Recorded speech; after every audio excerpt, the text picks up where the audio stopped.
So, ladies and gentlemen, I'm here in PNB, here in Pasay. So, for those who wanted to apply for Philippine Airlines ticketing, you can apply here directly sa Pasay. And also, open sila for cabin crew. Yung kay Sir Leo needs, ibang airline yun. That is PAL Express. Yun yung naka-freeze hiring. On hold sila. So, hindi tumatanggap sa PAL Express ngayon ng cabin crew. But in here, I've heard that they are now hiring for Philippine Airlines cabin crew. Ito yung direct sa PAL.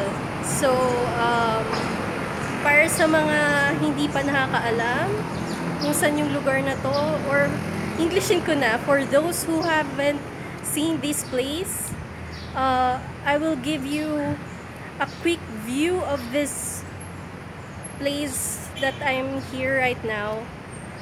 So, ayan. Nakita nyo na yung logo ng PAL. It's very hot in the Philippines. Here is the, tadan! Ayan. So, ayun.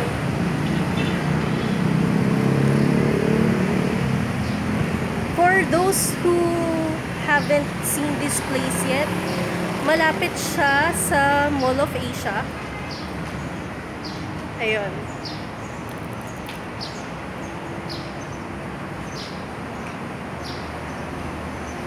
Thank you for watching and hope to see you guys soon pag mag-a-apply tayo. Okay? So, I'm now signing off.